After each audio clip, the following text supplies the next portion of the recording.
이사야 61장 1절부터 11절까지 봉독합니다. 주 여호와의 영이 내게 내리셨으니 이는 여호와께서 내게 기름을 부으사 가난한 자에게 아름다운 소식을 전하게 하려 하심이라. 나를 보내사 마음이 상한 자를 고치며 포로된 자에게 자유를, 갇힌 자에게 노임을 선포하며 여호와의 은혜의 해와 우리 하나님의 보복의 날을 선포하여 모든 슬픈 자를 위로하되 무릇 시온에서 슬퍼하는 자에게 화관을 주어 그 죄를 대신하며 기쁨의 기름으로 그 슬픔을 대신하며 찬송의 옷으로 그 근심을 대신하시고 그들이 의의 나무 곧 여호와께서 심으신 그 영광을 나타낼 자라 일컬음을 받게 하려 하심이라. 그들은 오래 황폐하였던 곳을 다시 쌓을 것이며 옛부터 무너진 곳을 다시 일으킬 것이며 황폐한 성읍 곧 대대로 무너져 있던 것들을 중수할 것이며 외인은 서서 너희 양떼를 칠 것이요 이방 사람은 너희 농부와 포도원 지기가 될 것이나 오직 너희는 여호와의 제사장이라 일컬음을 받을 것이라. 사람들이 너희를 우리 하나님의 봉사자라 할 것이며 너희가 이방 나라들의 재물을 먹으며 그들의 영광을 얻어 자랑할 것이니라. 너희가 수치 대신에 보상을 배나 얻으며 능력 대신에 몫으로 말미암아 즐거워할 것이라. 그리하여 그들의 땅에서 갑절이나 얻고 영원한 기쁨이 있으리라. 무릇 나 여호와는 정의를 사랑하며 불의의 강탈을 미워하여 성실히 그들에게 갚아주고 그들과 영원한 언약을 맺을 것이라. 그들의 자손을 문나라 가운데에 그들의 후손을 만민 가운데에 알리리니 무릇 이를 보는 자가 그들은 여호와께 복받은 자손이라 인정하리라. 내가 여호와로 말미암아 크게 기뻐하며 내 영혼이 나의 하나님으로 말미암아 즐거워하리니 이는 그가 구원의 옷을 내게 입히시며 공의의 겉옷을 내게 더하심이 신랑이 사모를 쓰며 신부가 자기 보석으로 단장함 같게 하셨습니다. 땅이 싹을 내며 동산이 거기 뿌린 것을 돋게 함같이 주 여호와께서 공의와 찬송을 모든 나라 앞에 솟아나게 하시리라. 아멘. 오늘 우리가 읽은 본문에 주 여호와의 영이 내게 내리셨으니 이는 여호와께서 내게 기름을 부으사 가난한 자에게 아름다운 소식을 전하게 하려 하심이라. 나를 보내사. 여기 여호와로부터 기름 부음 받은 자가 여기 있습니다. 여러분, 기름 부음 받은 자를 히브리 말로 뭐라고 하지요? 메시아. 기름 부음을 받은 자를 구약에서는요 메시아라고 불러요. 왕이 왕으로 임직을 할 때에 기름을 붓지 않습니까? 왕으로 기름을 부어서 왕 메시아가 되는 거예요. 기름 부음 받은 왕이 되는 겁니다. 선지자가 되려면 그냥 선지자가 되는 게 아니라 그 머리 위에 기름을 부어 선지자가 되는 거예요. 하나님의 말씀을 전하는 메시아 선지자가 되는 거예요. 또 하나님 앞에 제사를 드리는 제사장이 되려면 그냥 제사장이 되는 게 아니라 그 머리 위에 기름을 부어서 기름 부음 받은 메시아 제사장이 되는 겁니다. 기름 부음 받은 자는 다 메시아가 되는 거예요. 그런데 이렇게 기름 부음을 받아서 메시아가 되는 사람들은 다 무슨 기름 부음을 받습니까? 감람류 기름 부음을 받는 거예요. 좀 어려운 말로 관유라 그래요. 감람류를 그 머리에 부어서 하나님이 특별히 일하게 하신 왕, 선지자, 제사장으로 메시아로 구별해내는 겁니다. 감람유가 뭐지요? 여러분 요리할 때 사용하시는 올리브유. 그 올리브유를 왕과 선지자와 제사장에 부어서 기름 부음 받은 자가 되는 겁니다. 그 기름 부음 받은 자로 왕으로 선지자로 제사장으로 역할을 하는데 여기 오늘 1절 말씀에 보면 감람유로 기름 부음 받은 메시아가 아니라 뭘로 기름 부음 받은 메시아가 나타납니까? 성령의 여호와의 영으로 기름 부음 받은 독특한 메시아가 나온다는 거예요. 이 세상의 모든 메시아가 다 관유를 부어서 올리브유를 부어서 제사장이 되고 왕이 되고 선지자가 되는데 이 세상의 올리브유로 이 세상의 감람유로 부어서 메시아가 아니라 하나님의 영으로 성령의 기름 부음을 받은 독특한 메시아가 오신다는 거예요. 이 메시아가 누구겠습니까? 이 세상에 모든 말씀드린 기름 부음 받은 자가 다 감람유로 기름 부음을 받는데 딱 한 분만 성령의 기름을 부음 받아서 메시아가 된 분이 계세요. 그분이 누굽니까? 예수님이지 않습니까? 세례 요한이 광야에서 회개하라 천국이 가까웠느니라 하면서 죄인들에게 세례를 베풀 때에 어느 날 예수님이 그 세례 주는 세례 요한에게 오지 않습니까? 그리고 나에게 세례를 베풀라 그렇게 세례 요한에게 부탁할 때에 세례 요한이 내가 어떻게 당신에게 세례를 베풉니까? 내가 당신에게 세례를 받아야 되는데 어떻게 내가 세례를 베풉니까? 그러니까 예수님이 이렇게 서로 세례를 주고 받음으로 하나님의 의를 이룬다 하고 예수님이 세례를 받으실 때 어떤 일이 벌어집니까? 놀라운 일이 벌어지지 않습니까? 예수님이 세례 요한에게 받을 때에 그냥 단순히 물속에 들어갔다가 올라오는 그런 세례로 끝나는 것이 아니라 세례를 받으실 때에 다른 사람들에게 일어나지 않았던 놀라운 표적이 일어나지 않아요? 하늘로부터 성령 여호와의 영이 예수님에게 임하지 않습니까? 근데 성령이 우리는 보이지 않잖아요. 그런데 세례 요한 눈앞에 그리고 그 세례를 받는 사람들 앞에 예수님이 세례를 받을 때에 성령이 비둘기같이 그 머리에 임하는 것을 보지 않았습니까?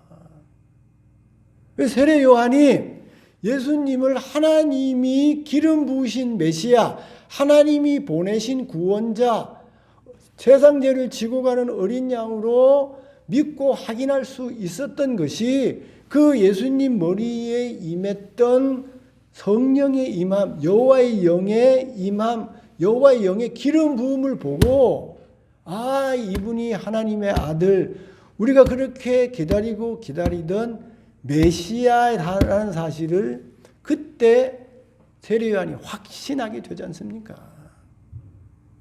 그래서 그때부터 세례 요한이 예수님을 볼 때마다 하나님의 아들이라 증거하고 세상 죄를 지고 가는 하나님의 어린 양이라고 자기 제자와 사람들에게 공공연하게 선포하지 않습니까? 예수님이 그렇게 구약에서 예언하고 예언했던 메시아로 나타나기 1000년 전에 약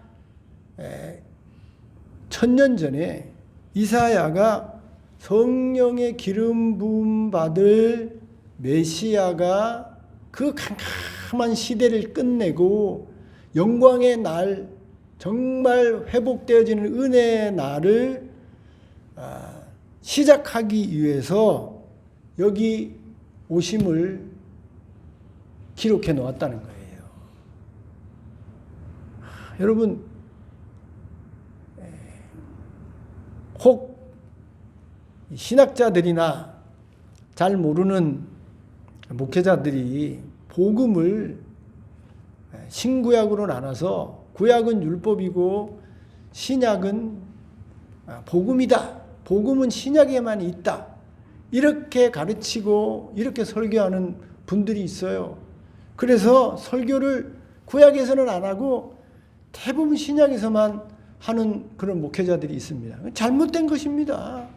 예수님이 오셔서 정말 복음을 선포하시기 전 그 1000년 전에 이미 이사야가 복음으로 회복되어질 아름다운 영광의 날을 1000년 전에 이미 여기 기록해 놓고 있고, 그 메시아에 대해서만 언급해 놓은 것이 아니라 그 메시아가 오셔서 절망과 낭망을 끝낼 희망의 소망의 복음의 메시지 내용까지 여기 1000년 전에 다 기록해서 우리에게 전해주었다는 겁니다. 복음은요, 신약에만 있는 게 아니에요.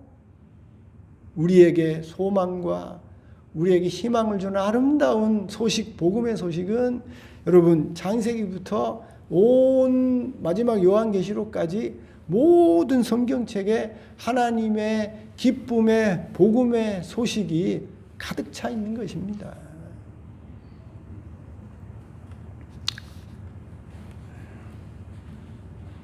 그래서 1절에 여호와의 영이 내게 내리셨으니, 여기 내 여기 가리키는 분은 앞으로 오실 메시아 우리 예수님을 알려주고 있는 것이죠. 이렇게 우리에게 희망과 소망을 주실 그 메시아가 오셔서 우리에게 복음의 기쁜 소식을, 절망과 낭망을 끝낼 아름다운 소식을 우리에게 전해주실 것인데, 그 전해줄 내용 그리고 할 일들을, 기쁜 그 소식의 내용을 여기 몇 가지로 기록해 놓았습니다. 첫 번째, 그 캄캄하고 어두운 이사야 시대에, 그리고 그 중간기 시대에 힘들고 어려운 낭망할 수밖에 없는 그 시대의 사람들에게 앞으로 오실 메시아가 전해질 복음의 기쁜 내용, 첫 번째가 무엇인가? 여기 1절 하반절에 내게 기름을 부으사 가난한 자에게 아름다운 소식을 전하게 하려 하심이라. 여러분, 이 땅을 살다 보면 다 절망하고 낭망하기 쉽습니다만, 정말 절망하고 낭망하기 쉬운 자가 누구냐면 가난한 자예요. 뭐 가난하게 살아보지 않으면 가난한 자가 얼마나 쉽게 낭망하고 절망할 수 있는지 잘 알 수 없습니다만, 정말 가난하게 오래 살아보면 가난한 자가 정말 절망하고 낭망하기 쉽구나 하는 사실을 알게 됩니다. 지금 먹을 것이 뭐 풍족한데요. 지금 뭐 일할 곳이 많은데요. 얼마든지 그 일을 통해서 내가 부를 축적하고 또 축적한 부를 가지고 뭐 누리고 살 수 있는데, 그게 뭐 절망하고 낭망하겠습니까? 오히려 많은 것을 가진 부자가 되어지면요, 희망이 차 있죠. 우리 예수님이 성경에 기록해 놓으신 것처럼 어리석은 부자가 하는 일이 무엇입니까? 그걸 창고를 지어서 그곳에 채워 넣어서 앞으로 채워 놓은 그 창고의 넉넉함을 가지고 어떻게 누리고 행복하게 복되게 살까? 그건 꿈을 꾸지 않습니까? 그런데 당장 사르밧 가부처럼 아들과 함께 남은 밀가루 그거 구워서 이제 더 이상 살 희망이 없는 자에게 있어서는요, 그런 가난한 사람에게 있어서는 조금만 찬바람이 불고 어려운 일이 생기면 덜컥 겁이 나고 그런 낭망하고 절망하기 쉬운 것입니다. 그런데 그렇게 절망하기 쉬운 가난한 자에게 메시아가 오셔서 전해주는 기쁨의 소식이 무엇인가 하면, 그 가난한 시대를, 가난함을, 그 메시아가 오셔서 끝내주시겠다는 겁니다. 부요함으로 회복시켜 주시겠다는 거예요. 자, 여기서 오해를 하지 마셔야 되는데, 메시아가 오셔서 가난한 자에게 그 가난함을 끝내고 부요함으로 회복시켜 주신다는 이 말씀은 부자가 되게 해주신다는 말이 아닌 것입니다. 메시아가요, 고작 오셔서 우리를 가난에서 건져내어서 부자 되게 하는 정도의 메시아로 메시아 역할을 하려고 우리 예수님이 오신 게 아닙니다. 제가 늘 여러분에게 설교하면서 말씀드리는 것이 무엇입니까? 기복신앙의 문제점이에요. 여러분, 기복신앙의 문제점이 무엇입니까? 메시아를, 예수님을, 하나님을 이용해서 통해서 부자 되려고 하는 거예요. 잘 먹고 잘 사는 그런 삶을 살려고 하는 게 기복신앙의 문제점인 것입니다.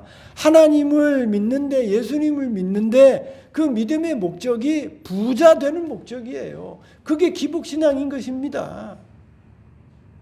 근데 우리 하나님이, 우리 예수님이 우리의 하나님이 되고 우리의 구원자가 되시는 목적은 고작 가난한 데서 우리를 부자 되게 하는 곳으로 인도하기 위해서 하나님이 우리 하나님이 되고 우리의 예수님이 되신 게 아닌 것입니다. 여러분, 아프리카에 해방신학이라는 게 있는데, 해방신학의 문제점이 무엇인가 하면 가난한 자들에게 복음을 먼저 전하는 것이 아니라, 천국과 하나님과 예수님을 먼저 전하는 것이 아니라 하나님과 예수님을 잘 받아들이기 위해서 먼저 잘 먹이자는 거예요. 잘 살게 해주자는 겁니다.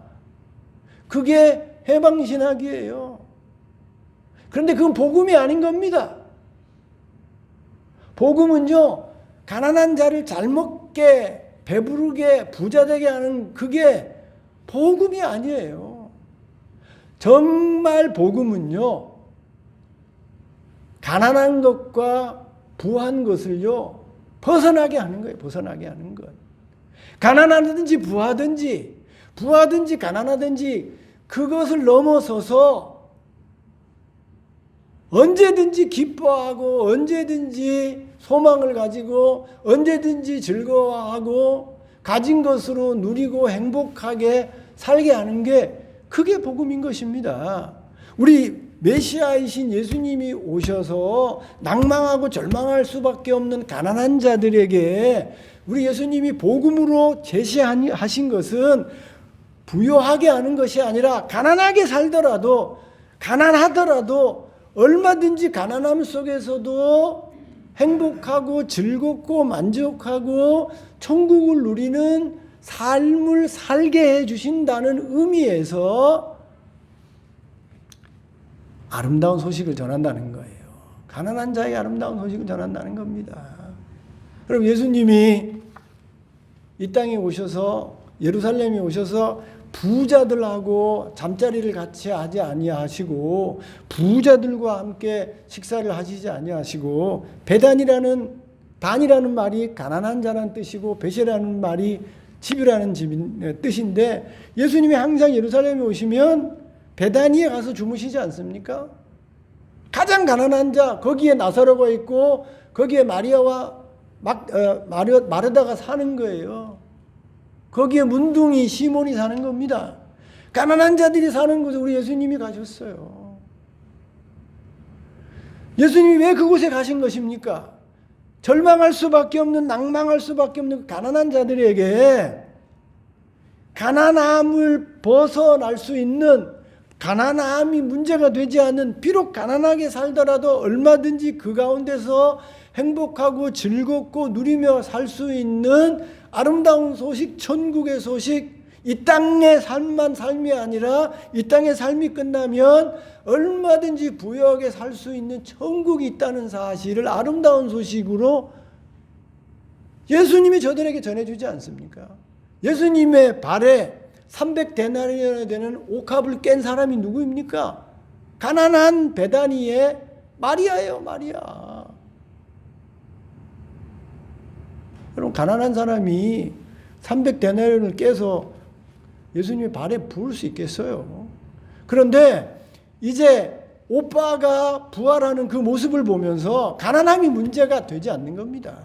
이전에는 가난함이 문제가 되어졌지만 오빠가 예수님의 능력을 통해서 부활하는 모습을 보고 이제 마리아에게 있어서는 가난이 문제가 되는 게 아니에요. 부활을 목격했는데 죽음을 넘어서는 생명의 역사를 목격하고 천국을 맛보게 됐는데 이 땅에서 가난하게 사는 것이 뭐가 문제가 되겠습니까? 잠시 가난할 수 있겠습니다만 예수님이 저들에게 보여주신 부활의 능력의 소식이 그 가난함을 다 삼켜버리는 거예요. 여러분, 베드로가 선장으로 얼마든지 부하고 복되게 살 수 있습니다만 이제 예수님 메시아이신 하나님의 아들을 만난 이후에는 선장으로서 잘 먹고 잘 사는 그것을 뛰어넘지 않습니까? 비록 예수님을 따르는 일에 배고픔이 있고 또 어려운 삶이 있고 거꾸로 죽는 삶이 있다고 하더라도 예수님이 자기들에게 전해주시고 보여주신 아름다운 소식 때문에 가난함이 문제가 되지 않는 거예요. 우리가 잘 알지 못할 때는 가난함이 절망이에요. 한 끼 먹을 수 없는 가난함이 돈 1,000원이 없어서 정말 어려움을 겪는 일이 절망이고 낭망인 것입니다. 그런데 예수님이 전해주는 복음의 소식, 천국의 소식, 부활의 소식, 하나님이 나의 아버지가 되시고 예수님이 나의 주님이 되신다는 이 소식을 제대로 알고 받아들이고 나의 소식으로 갖게 되어지면요, 여러분, 가난은 문제가 되지 않아요. 더 이상 부하고 가난한 것이 문제가 되지 않는 겁니다. 바울이 나는 일체의 베개를 배웠다. 부하든지 가난하든지 나하고는 아무 상관이 없다. 그런 복음의 아름다운 능력의 소식이 메시아를 통해서 전해지는 겁니다. 두 번째요. 메시아를 통해서 어떤 복음이 전해지게 되는가? 나를 보내사 마음이 상한 자를 고치며 포로된 자에게 자유를, 갇힌 자에게 노임을 선포하며. 여러분, 이 세상에 사는 모든 사람들은 우리가 보기에는 다 자유를 가지고 살아가는 것 같습니다만 다 갇힌 자예요. 감옥에 갇힌 죄수처럼 살아가고 있는 겁니다. 여러분, 뭐에 갇혀 있겠습니까? 무엇 때문에 자유를 잃어버리겠습니까? 돈 때문에 자유를 다 잃어버려요. 돈의 노예가 되어서 그 돈 벌 욕심에 여러분이 가질 수 있는 자유를 다 잃어버리는 겁니다. 얼마든지 주일날 여기 와서 자유롭게 예배할 수 있는데 돈 덜 벌겠다는 그 욕심에 노예가 되어져서 예배드릴 자유를 잃어버리는 거예요. 돈의 노예가 되는 거예요. 일의 노예가 되는 겁니다. 얼마든지 쉴 수 있는 그런 자유가 있어야 되는데 일에 홀릭이 됐어요. 워크홀릭, 일의 노예가 되어져서 일에 갇혀서 자유를 누리지 못하고 살아가는 겁니다. 돈과 명예에 구속이 되어져서 거기에 깜빵 생활을 하는 겁니다. 명예와 권력이 마치 우리를 죄수처럼 감옥에 가두어서 그 명예 잃을까 봐 덜덜덜 떨고요. 내가 지금 가지고 있는 권력이 잃어버릴까 봐 그냥 구속이 돼서 자유를 다 잃어버리고 사는 겁니다. 그것뿐만입니까? 병의 노예가 되어져서 병 한 번 걸리면 이제 나는 죽었다 하고 두려움과 공포 속에서 덜덜덜 떨면서, 더 무서운 것은요, 죽음이에요. 죽음.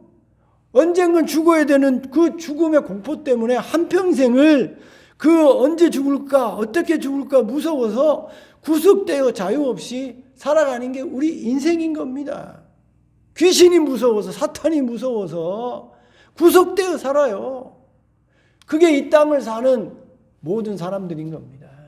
그런데 이렇게 돈과 일과 명예와 권력과 병과 귀신과 사탄, 이런 모든 세상에 구속되어진 그런 삶을 사는 그런 절망 속에 빠져 있는 사람들에게 메시아가 오셔서 이런 모든 쇠고랑을 딱 깨어 부수고 모든 사람에게 자유를 주신다는 거예요. 메시아로 오는 예수님께서 구속된 모든 것을 다 깨뜨리고 자유를 주신다는 겁니다. 얼마나 좋은 복음의 소식입니까? 예수님이 오셔서 한 일이 뭐예요?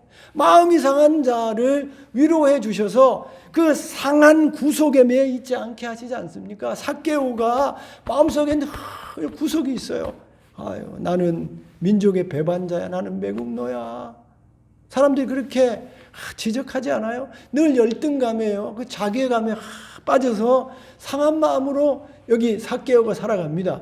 그런데 어느 날 예수님이 그 삭개오에게 오셔서 너도 아브라함의 자손이다 하고 그 상한 마음을 위로해 주시잖아요. 그래서 그때부터 삭개오가 새로운 자유와 용기와 희망을 가지고 살아가지 않습니까? 예수님이 오셔서 복음을 선포해 주는 거예요. 귀신에게, 일곱 귀신에게 사로잡혀서 완전히 인생이 망가진 막달라 마리아 아닙니까? 근데 예수님이 오셔서 일곱 귀신을 확 쫓아주셔서 귀신으로부터 예수님이 자유를 주시잖아요. 그래서 이제 그 귀신의 속박을 벗어나서 예수님의 여제자로 자유롭게 그런 인생을 사는 은혜를 예수님이 막달라 마리아에게 베풀지 않습니까? 얼마나 많은 병자들이 예수님이 복음을 선포할 때에 지금까지 그 병으로 구속을 받고 자유롭게 살지 못했던 자들이 예수님이 오셔서 선포하는 복음으로 병의 노임을 받고 건강하게 자유롭게 살아가게 되었습니까? 앞으로 오실 메시아가, 앞으로 오실 예수님이 이런 우리 속에 있어지는 모든 구속을 깨어버리고 자유를 주시는 복음을 선포하고 복음을 능력으로 나타내실 것을 여기 1000년 전에 3000년 전에 지금으로부터 이사야가 기록해 놓고 그 기록한 대로 예수님이 그런 일을 하신 것이에요. 여러분, 복음은요 대단한 겁니다. 복음은요 이론이 아니에요. 복음은 능력인 겁니다. 3000년 전에 이사야 시대나 2000년 전 예수님 시대나 지금 시대나 복음은 언제든지 여러분 구속을, 여러분 갇힌 것을 깨어 부수고 자유롭게 하는, 복되게 하는 은혜의 역사를 이뤄내는 겁니다. 여러분 이런 자유가 있습니까? 지금 여러분의 삶을 구속하는 그 어떤 것으로부터 예수님의 복음으로 여러분 자유를 얻고 계세요? 그런 자유가 있어야 여러분 정말 메시아를 만난 거고 메시아 예수님이 주시는 그런 복음의 능력을 누리며 사는 거예요. 내가 아무리 예수님을 믿고 복음의 소식을 들었다고 하더라도 여기 그렇게 되어 있지 않아요? 오신 메시아가 예수님이 이런 복음의 역사를 나타내게 될 것이다. 이게 우리 속에 나타나야 되는 거예요. 가난하더라도, 병들었다고 하더라도, 구속하는 일이 많다고 하더라도 내가 믿는 하나님과 예수님 때문에 그런 모든 것에서 해방되어져서 기뻐하고 찬송하고 감사하고 살아가는 능력의 삶이 우리 속에 있어야 되는 겁니다. 여전히 예수 믿는데도 불구하고 여전히 저 속에 한 구석에 구속되어져서 슬퍼하고 우울해하고 힘들어하고 근심걱정하고 그렇게 살면 아직도 복음의 능력을 맛보지 못한 거예요. 마지막으로요. 여기 2절에 보면 여호와의 은혜의 해와 우리 하나님의 보복의 날을 선포하여 모든 슬픈 자를 위로하며 하되 무릇 시온에서 슬퍼하는 자에게 화관을 주어 그 죄를 대신하며 기쁨의 기름으로 그 슬픔을 대신하며 찬송의 옷으로 그 근심을 대신하시고 그들이 의의 나무 곧 여호와께서 심으신 그 영광을 나타낼 자를 걸음을 받게 하려 하심이라.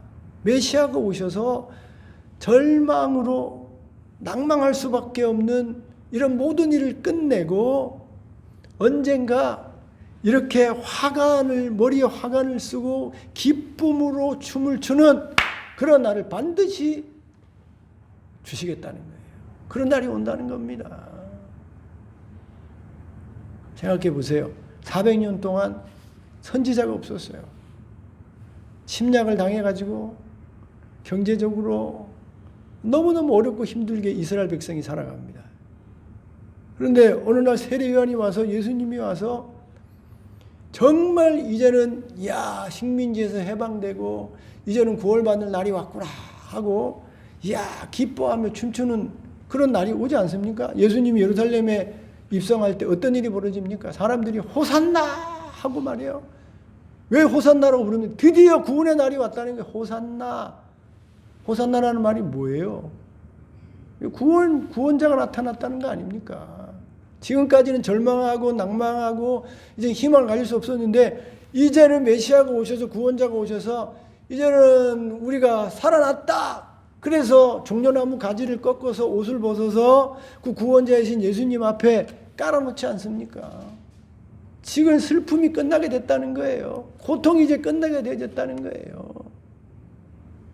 지금까지 너무 캄캄하고 어두워서 마치 죄에 앉아서 낭망하고 절망해서 죄에 앉아서 슬픔밖에 없었는데 이제는 죄를 털털털 털어버리고 그 찢어진 옷을 이제는 벗어버리고 새 옷을 입고 머리에 꽃 화관을 쓰고 춤을 추면서 즐거운 날이 메시아가 오심으로 예수님이 오심으로 이제 다시 시작됐다는 거예요.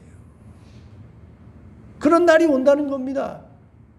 여기 이사야가 3000년 전에 그 예언을 했는데 그게요 2000년 전에 이스라엘 땅에 이루어지고 2000년 전에 이스라엘 땅에만 이루어진 것이 아니라 그 메시아를 받아들인 사람에게 이런 모든 일이 개인적으로 가정적으로 나라적으로 일어나지 않습니까?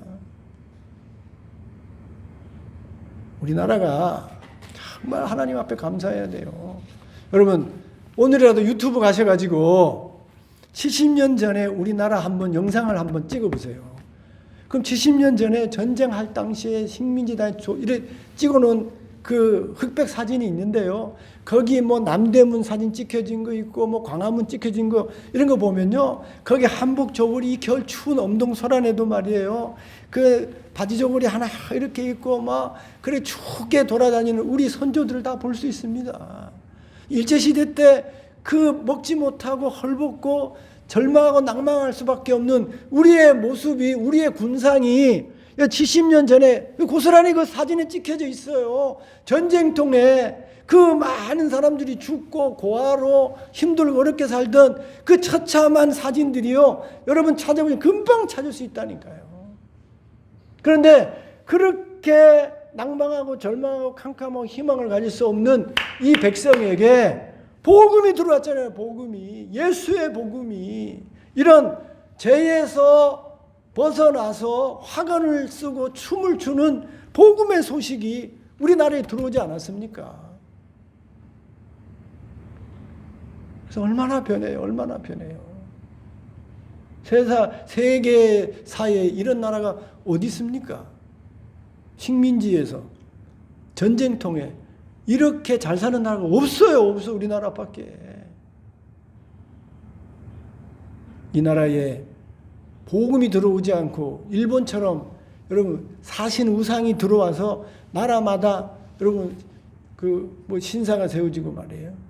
불교가 들어와서 여기 뭐 절이 있어서 다 불공 드리고 뭐 절하는 그런 나라가 되었다고 한다면 여러분 우리나라가 오늘날처럼 이렇게 화관을 쓰고 춤을 추고 잘 먹고 잘 사는 나라가 되었겠습니까?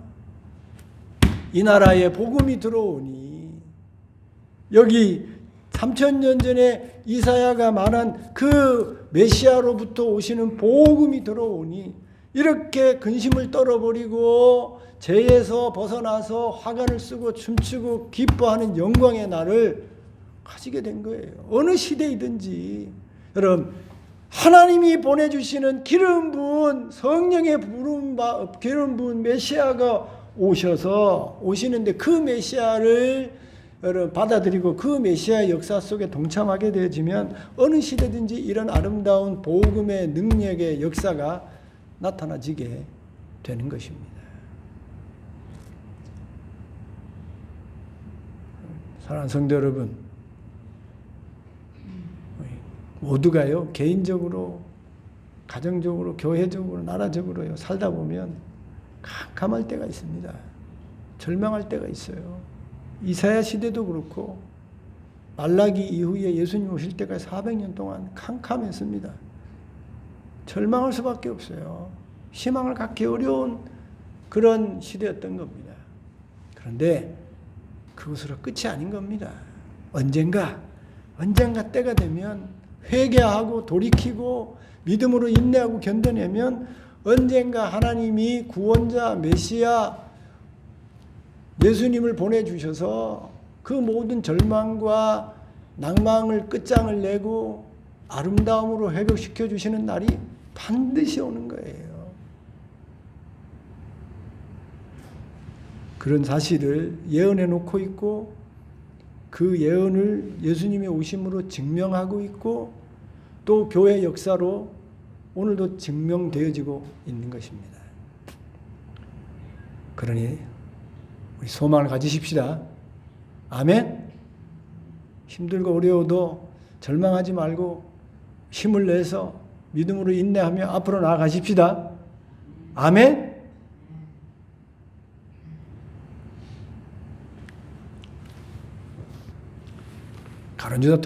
가룟 유다처럼 되면 끝장인 겁니다.